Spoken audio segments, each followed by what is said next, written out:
Hey guys, welcome to my channel, The Encourager, Queen C, No Longer Bound.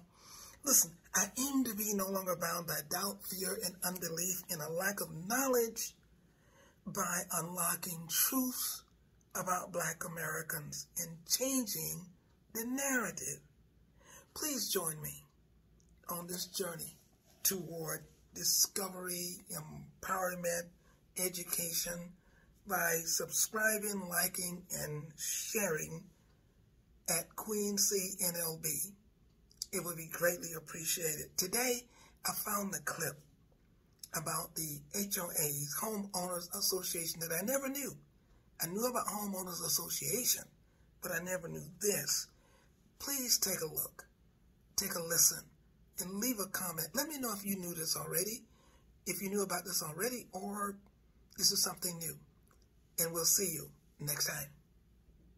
Would never ever sell their houses to Black people. That way, all the neighbors who signed on to the contract then had the right to sue if any other neighbor turned around and sold their home to a Black person. And they would create the contracts to run with the land, as they say in the biz, meaning that it was binding to the property and to subsequent owners of the property, meaning these racially restrictive agreements were then taken on by subsequent buyers of the same property. This is also the reason why homeowners associations were created, to restrict Blacks from entire subdivisions. So there's a fun fact to bring up at your racist Great Aunts barbecue next week. And this practice was pervasive in virtually every major city and suburb in the United States for the first half of the 20th century. And these restrictive covenants were upheld again and again by courts across the country as perfectly constitutional because they were private agreements between private parties, not state action against a certain race. And despite the fact that it was acknowledged that government-sanctioned and enforced housing restrictions would be unconstitutional, the government continued to restrict access to housing for Black Americans, especially via the FHA. The Federal Housing Administration was created in 1934 in response to the Great Depression